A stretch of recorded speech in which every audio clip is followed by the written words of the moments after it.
The next speaker is our special guest of today from Anais Feyeux, who was here to replace Mark from ICP. Anais has completed her PhD last year on the German post-war photography. She was a researcher and she taught also at the University of Paris-Sorbonne. And she also worked at the Centre Pompidou, and today she will talk about their collection history. Yes, so thank you. I was not expected to be there, so I'm really happy to explain you something about the photographic department of the Centre Pompidou. I'm really surprised today because I have the feeling that nobody has any problem with its own work and collection. In Centre Pompidou, it seems that it's not so simple at all. So I will speak about the difficulties we have in building a photographic department there. When we think today about the photographic department at the Centre Pompidou, it seems to be a huge one.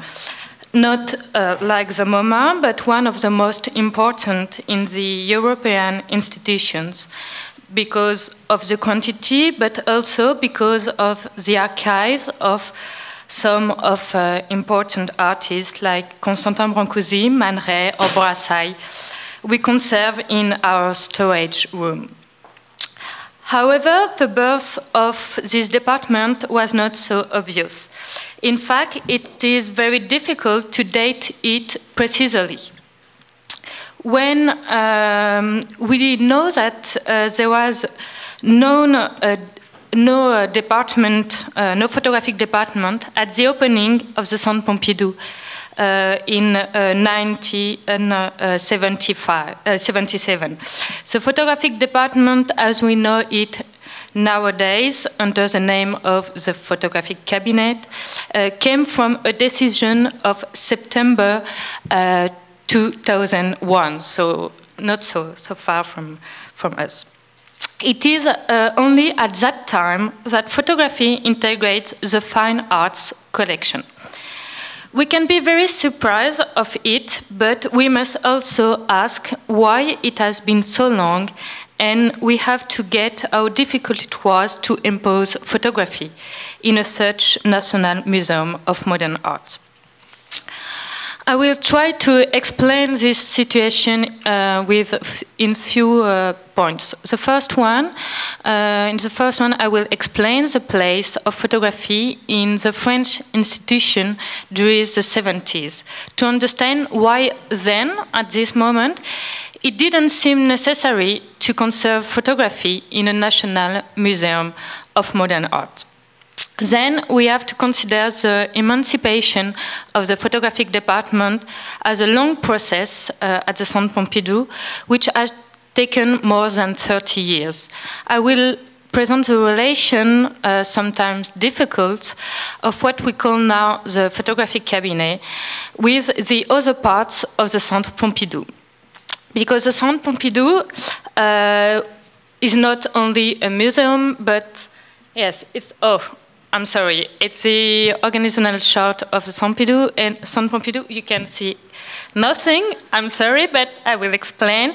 The Centre Pompidou contains the National Museum of Art, which is there, but also an Institute for Research and Coordination in Acoustic Music.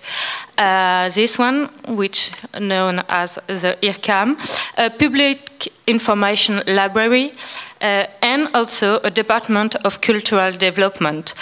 This last one is in charge of the manifestation. So the Centre Pompidou is not only a museum. Finally, I will question what kind of photography the museum would conserve.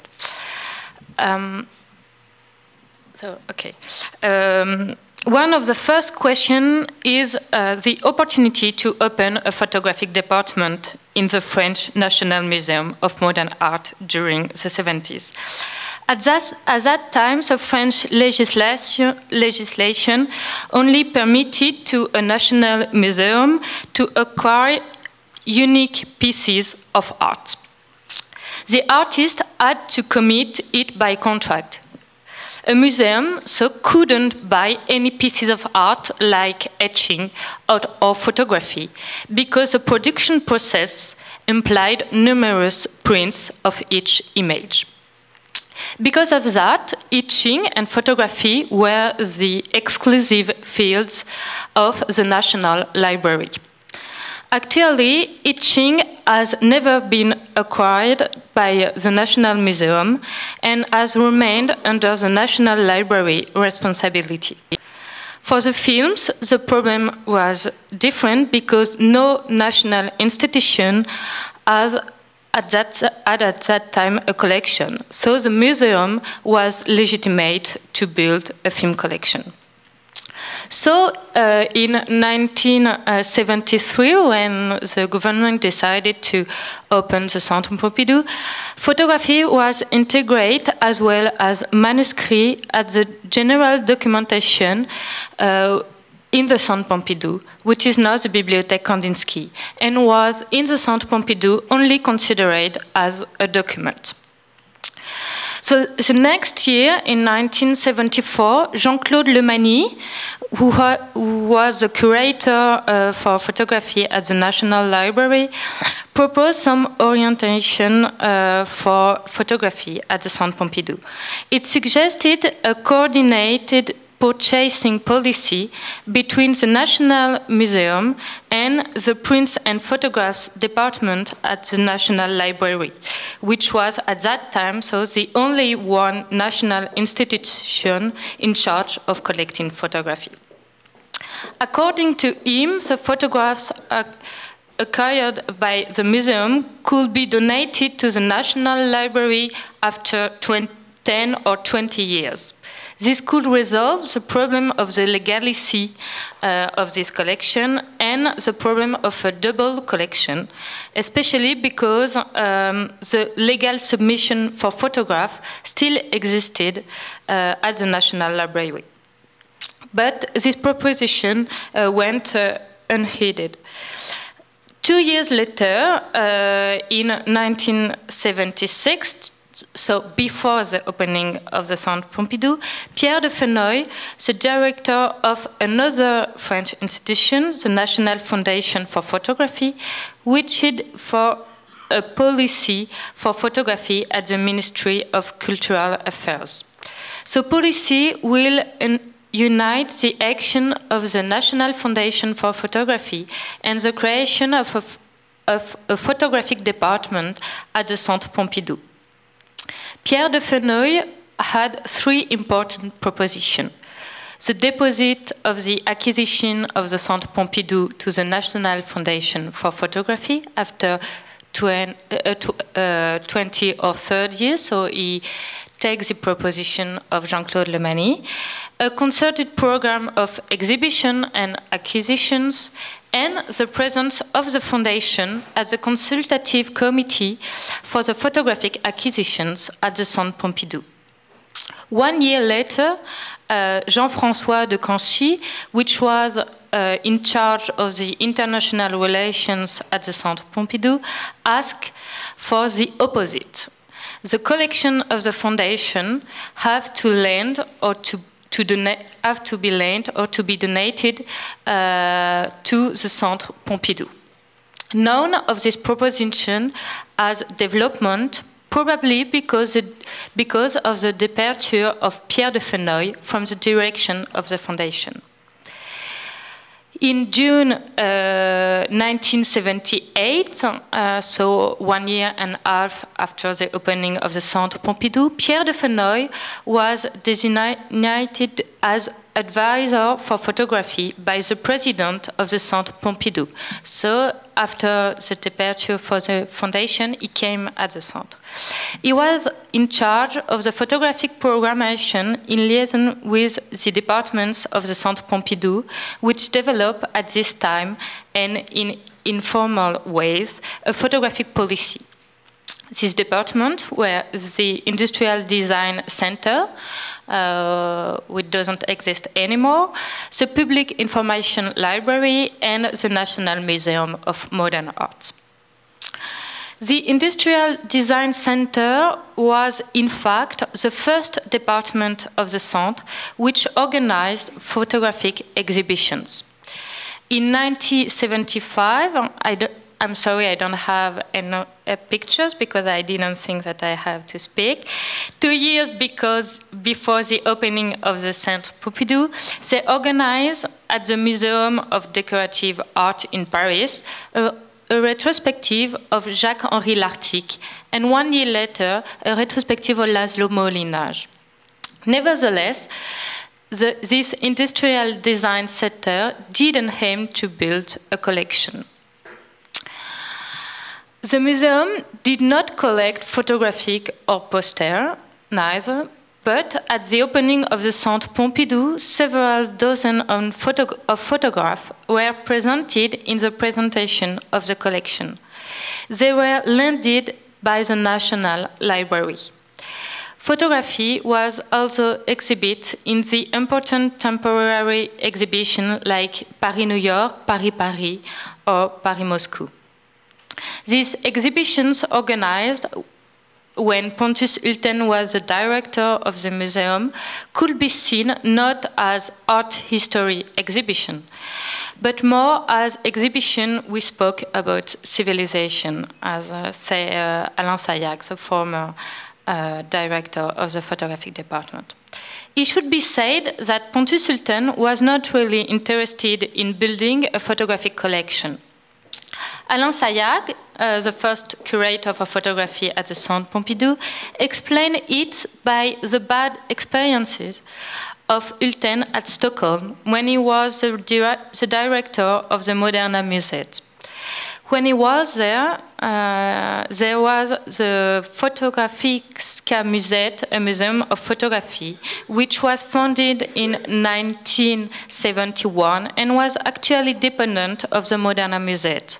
The relation of Pontus Hulten with this institution was quite difficult, and it seems that he wouldn't reproduce the same in Paris.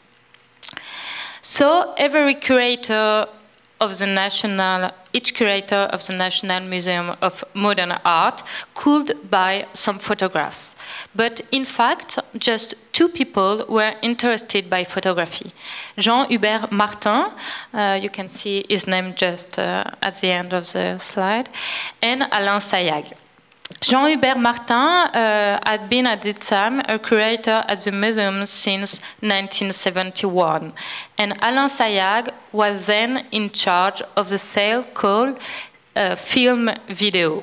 These cells were not a collection department, but were directly attached to the direction of the museum and were also independent of the other department. When the Centre Pompidou opened in January 1977, only few photographs were in the collection. It's okay. The ones who came from the legacy of Constantin Brancusi in 1957, you can see a negative just here. 2 prints of Man Ray, which were a legacy from Robert Lemalle, 8 Raoul Hubac, and 5 Raoul Haussmann, which both are from the Raoul Hubac collection. And some contemporary photographers like Jan de Betz or Barbara and Michael Lasgen. If the acquisition of the contemporary part was due to the curator, the historical part was made by chance. The 1,773 prints and the most 600 negatives of Brancusi arrived because the artist gave all of his atelier containing what his atelier containing at the date of his death. The museum had in charge to reproduce in our spaces the atelier as it was founded.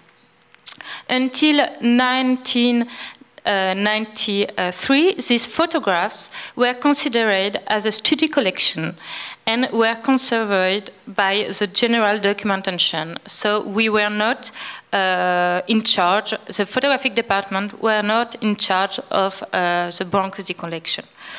The Man Ray, Raoul Ubach, and Raoul Osman ones were accepted because these artists had already been represented in the collection of the museum with painting, sculpture, and drawings.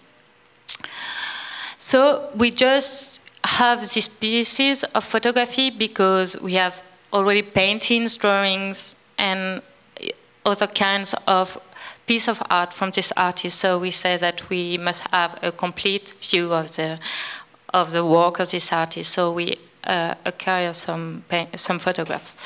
To complete these first pieces, André Kertész gave to the museum 200 modern prints representative of his career. The acquisition of modern prints set and even post-mortem print set will be during the following years the most logical method to elaborate an historical collection, while the credit for photographic acquisition were pretty low.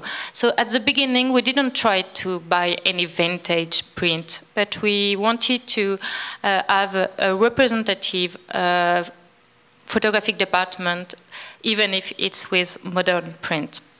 Thus, the museum acquired a set of prints from Raoul Osman, from Florence Henry, Alexander Man Ray, or Diane Arbus. The situation in this first year is very strange. 3 people are working on photography at the Centre Pompidou: Pierre de Feneuil, who was the only one who was expressly devoted to it, Jean-Hubert Martin and Alain Sayag. This Sibelius ended when Pierre de Feneuil left the Centre Pompidou in 1979, so just 2 years after he arrived. The cell cinema video, which was directed by Alain Sayag, became in 1980 the cell cinema video and photo. 2 years later, this cell integrates the collection service by side of historical collection, department of drawings, and contemporary art. So photography became an independent cell only in 1993. There is another problem, which is the problem of space to exhibit photography during the first years. As soon as 1977, Alain Sayag and Jean-Hubert Martin asked to the direction to the creation of an exhibition space for photography. This will be effective just 1 year later, when a small spaces of 50 meters square was opened to present young photographers. The historical exhibition, like the one of Berenice Abbott or the one of Albert Hengerpach in 1979, were presented in a bigger space. This one was, however, not only this bigger space was, however, not only devoted only to photography. This question of an exhibition space inside the Centre Pompidou is not a small one, because until now, photography has had to fight to have some rooms. In 1985, all the spaces where photography was exhibited were closed. There were and these spaces were museum spaces, and they became a bookstore and a restaurant. 1 year later, in 1986, a bigger seat is allocated to photography, but this one must be shared by all the department, and not only, and it was not only for the museum. So there was a museum, but also the information public library, who do some exhibitions there, and the industrial design center. In fact, the museum was the most significant part of the presentation. For a long time, photography was exhibited separately of the other medium. And we have to wait the commemoration of the divulgation of photography in 1989 to have the first exhibition of photography, which is called L'Invention d'un l'art, in the big spaces reserved to the temporary exhibition as a 6th floor.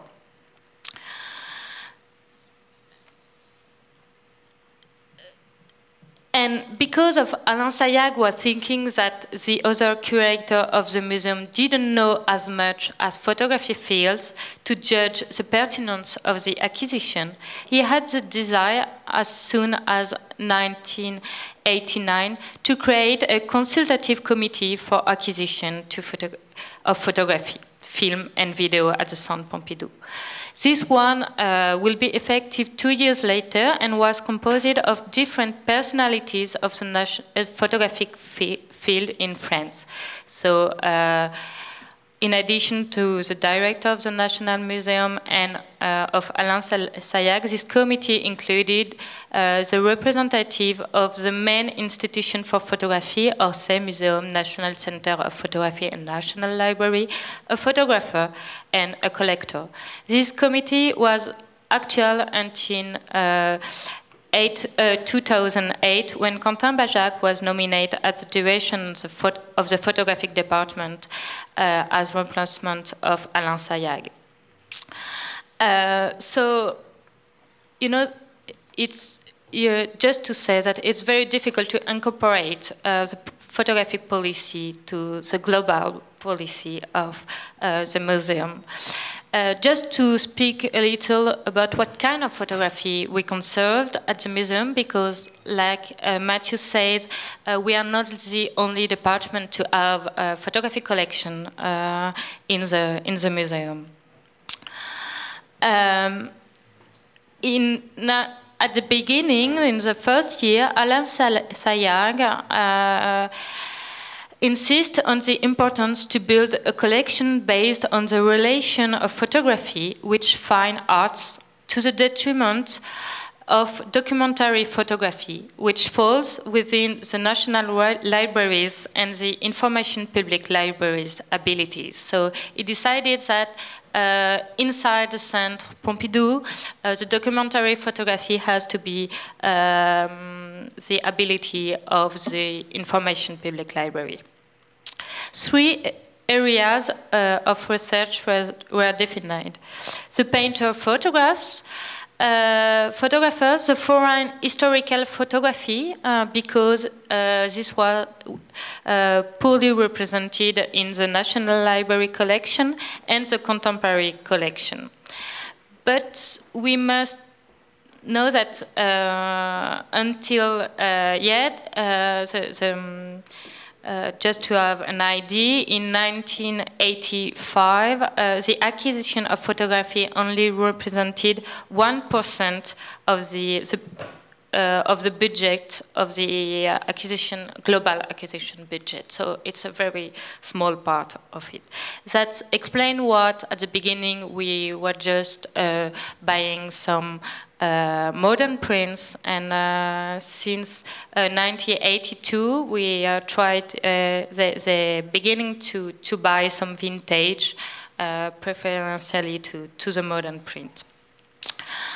This very small budget can also explain the entrance of Constantin Brancusi photographs in the photographic collection in 1993, the donation of Archives of Man Ray, the one of Brassailles, and also other one like Élie Lothar. This preservation of archives of photographers, which is quite a big problem because we don't have enough people to work on, because we have negative contact sheets and prints, and we decided now to not do some modern prints. So what we can do with the negative? We are a museum and we are not an archive center, and it's a big problem. Was very important for Alain Sayag. He tried to have other kind of archive of French photographers.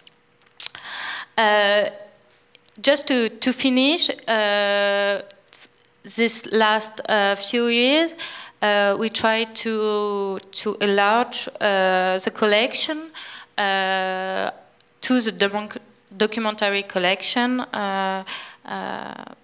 Oh, I have some. I completely forgot. To the documentary collection, because of some collection which just arrived or were deposited to the center, and just like the Magnum prints, exhibition prints we were deposit, or the donation of Marc Ribou just last year we were give to the center, and so we have an important documentary collection now, but it's pretty new. It's also there is the contemporary artistic part, photography part. It's pretty new because we can date it from 2006, so just a few years ago, when the Caisse des Dépôts just made a donation of 600 photographs from the 80s to the years 2000. So you can see that, in fact, at the beginning, there is 20 years, the historical part of the collection was the most important. Yes, so that's some other collection. And we have some problem with other kind of collection, and I will just stop on it. Like the architecture of photography, Germain Viat, the former director of the museum, announced his wish to expand the collection of photography department to other fields like advertisement and architecture photography. But in fact, the architecture photographic remains almost exclusively under the control of the architecture department. So there is inside the museum some problems of who has to buy what kind of photography. It's not so. It's more simple with the contemporary department, because when you acquire some contemporary photographer, it gives us for our collection. So we can buy some contemporary photographer by the way of the contemporary department. Thank you.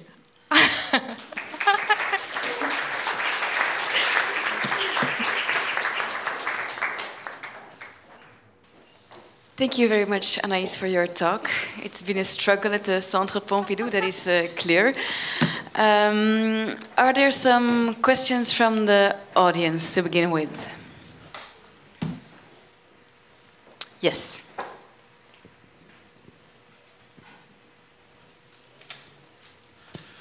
Should I speak in English, or Polish is fine? Oh, okay. Thank you very much. Because it was one of opportunities to listen about the Centre Pompidou, I would like to ask you, Anais, if you could enlarge on the from the point of view of Centre Pompidou, what is the relation for you between the medium of photography and the role of the museum? What role plays the photography as medium towards the other? Because I think for me Paris is like a capital for photography. So I would like to learn more from this point of view. If it's clear. Okay, I will answer, and I will speak about the photographic collection of the Centre Pompidou, because we have a lot of photographic institution in Paris. So we are not the only one. And when the Centre Pompidou began to collect photography, he has to do with the other institution. He was not alone. There was collection and other exhibition, and so he has to ask what kind of photography he may conserve, because he's not a photographic museum. And so at the beginning it seems simplest to say that it will be art photography, but the Centre Pompidou was founded to collect a lot of avant-garde movement. So it was natural to collect the photography from the avant-garde. And because there is an important experiment part in the avant-garde movement, the experimentation is very important inside the photography collection of the Centre Pompidou. I think it's a more important part, and it's very how do you say, colonne vertébrale? Colonne vertébrale. It's what you can find in very in the photographic department, because as I say, the documentary photography, the performance, the photography of performance, the architecture photography, in fact we don't have enough. We don't have a lot, and it's very new for us. We just collected since a few times, so during 20 or 30 years we prefer to buy photography in art movements or in relation with art movement. In fact, that was the most important thing. Because Anais, you told me first at the Bibliothèque Nationale de France, you were first in dialogue with them to say, okay, we will collect this, and then the Centre Pompidou will focus on other parts. Yeah. Are you still talking with the Bibliothèque Nationale or with other photographic institutions, or maybe we can ask also? At the beginning, it was very a wish to work with other institutions like the National Library and the National Foundation of Photography, because there are some institutions, but not so much, and so we were thinking that it would be very great for photography if all institutions work together. But it doesn't happen so much. In fact, the last time we really worked with the National Library, you can say, continue if I do a mistake, but I think it's for the big exhibition in 1989, L'Invention d'un Art, when Jean-Claude Lemagny was curator with Alain Sayag of the exhibition. It's a long time ago. Yes, that's a long time ago. So we don't work together so much. Quentin works, in fact, with with some people, but we don't do exhibition together. Or. Do you have a question?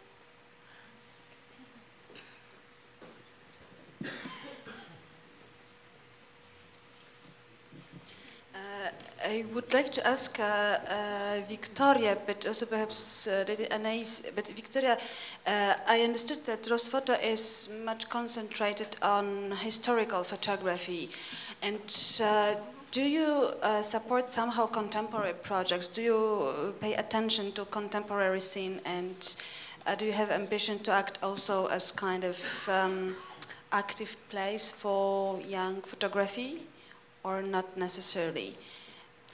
Well, that happens during our educational activities, because during theoretical and practical courses, we do work with the young photographers who are practice. And for example, during this year, we have planned several workshops that which also result in exhibitions.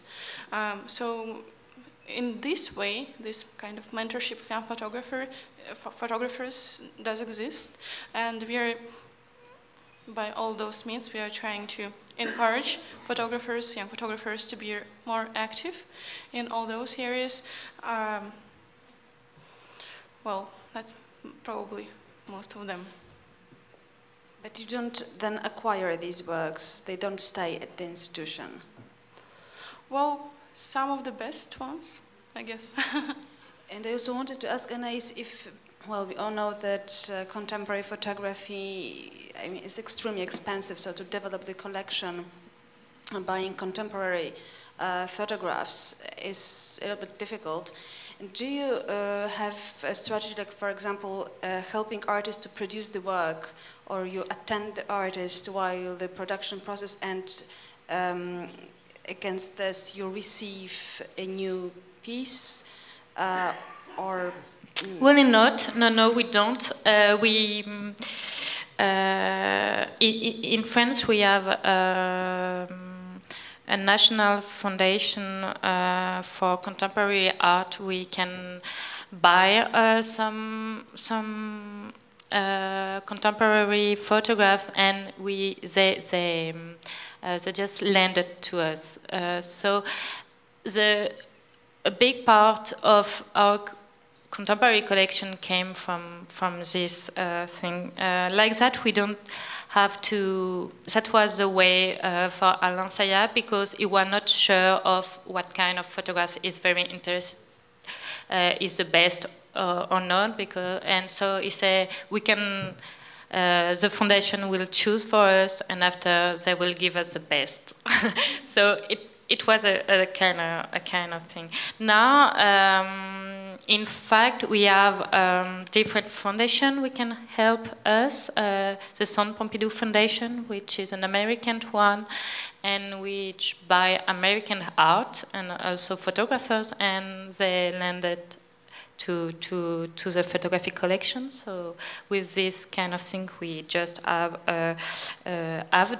Richard Avedon prints, vintage prints. We came in the center, and the project for contemporary art, which is also a project related to the Centre Pompidou, which buys some very contemporary art, and they give the works to the Centre. So even if we don't have a lot of money, there is some foundation who buy for us and give us works. But we don't help any artist, in fact. Yes. You're not a charity institution. Are there any other questions from the public? Well, I have still a question. Do we still have time for a short one? Viktoria, I don't know how many photography museums there are in Russia, but how do you relate to other institutions that collect photography? For example, I'm not sure if the Moscow House of Photography also collects photography. Yes. How do you relate to them, for example? Well, as I mentioned, we organize traveling exhibitions, so they do travel from Novosibirsk to St. Petersburg and back. And also some other institutions, also like I mentioned during this research exhibitions projects with the Russian National Library, Institute of Material Culture of the Russian Academy of Sciences. So we do work with them very closely. And related to collecting, your collection and the Moscow collection, is there a difference on the focus of the collection, or do you have an idea about that? I think their focus is pretty much the same as I mentioned. They also are interested in the art photography, but, well, it's also diverse, I think. Okay. Carolina, I think maybe you still want to say something to round up the day. Thank you to all of you. It was really great this first day, and I think that we saw different perspectives and different models of institution and of thinking photography collections. So we are sure that tomorrow it will be also a very intensive and good day, and especially the final discussion. I hope that we will fight a little bit because it's too quiet, I think, and practical. So thank you to all of you, also to our audience.